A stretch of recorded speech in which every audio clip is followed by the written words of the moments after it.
ብሰንኪ መጥቃዕቲ ድሮን ዝተጎድኡ 13 ሰባት ሕክምና ምህላው ሆስፒታል ዓደር ኣፍሊጡ። ክፍሊ ሕክምና ሆስፒታል ዓደር ኣብ ዕላው ገጹ ከም ዝሓበረ ሎሚ ነሓሴ 14 2018 ዓመተ ምህረት ቅድሚ ቀትሪ ኣብ ከተማ መቐለ ከባቢ ዳዕሮ መንበሪ ሲቪላውያን ግዳያት መጥቃዕቲ ድሮን ዝኾኑ ተሓከምቲ ተቐቢሉ ይሕክም ከም ዘሎ ኣፍሊጡ። ይዛዘም ኣብ ዘሎ 2018 ዓመተ ምህረት ጥራይ 33 ደቂ ኣንስትዮ ብግፍዒ ከም ዝተቐተላ ማሕበር ደቂ ኣንስትዮ ትግራይ ኣፍሊጡ። እታ ማሕበር ግዳያት ቤተሰብ ፍትሒ ክረኽባን ሚዛናዊ ፍርዲ ክወሃበንን ልዕሊ ሕጊ ክረጋገጽን ትሰርሕ ምህላዋ እውን ገሊጻ።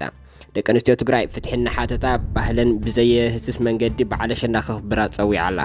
ብቐትለት ሙሉእ ብርሃን ወልደ ጊዮርጊስ 23 ዓመት ዝተፈረደሉ ቀዳማይ ተኸሳሲ ያሬድ ገብረስላሴ ብኸመይ ካብ ቤት ህንፀት ክለቅቕ ከም ዝኸኣለ ቢሮ ፍትሒ ክልል ትግራይ ማእኸላይ ቤት ህንፀት ከተማ መቐለን ብዕሊ መብርህ ክብሉ ብጥቡቕ ሓቲታ ኣላ።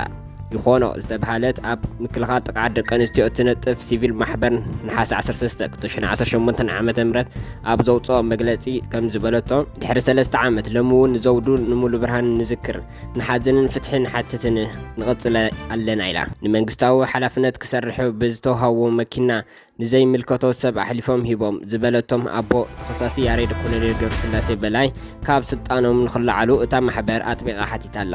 እታ ማሕበር ኣብ መግለፂኣ ዘውዱ ሃብቱን ንኸምኣ ዝኣመሰሉ ካልኦት ቡድላትን ደቂ ኣንስትዮ ፍትሒ ክረኽባ ተጀሚሩ ዘሎ ህዝባዊ ምንቅስቓስ ጻውዒት ፍትሕን ቀጻሊ ክኸውን ንህዝቢ ትግራይ ጻውዒት ኣቕሪባ። ብተዘማመዲ ይዛዘብ ኣብ ዘሎ 2018 ዓመተ ምህረት ጥራይ 33 ደቂ ኣንስትዮ ትግራይ ብግፍዒ ከም ዝተቐተላ ማሕበር ደቂ ኣንስትዮ ትግራይ ኣፍሊጣ ኣላ። እታ ማሕበር ግዳያት ቤተሰብ ፍትሒ ክረኽቡን ሚዛናዊ ፍርዲ ክወሃቦምን ልዕልነት ሕጊ ክረጋገጽን ትሰርሕ ምህላዋ እውን ወሲኻ ገሊጻ። ደቂ ኣንስትዮ ትግራይ ፍትሒ ንሓተታ ባህልን ብዘየህስስ መንገዲ በዓል ኣሸንዳ ከኽብራ ፀዊዓ ማሕበር ደቂ ኣንስትዮ ትግራይ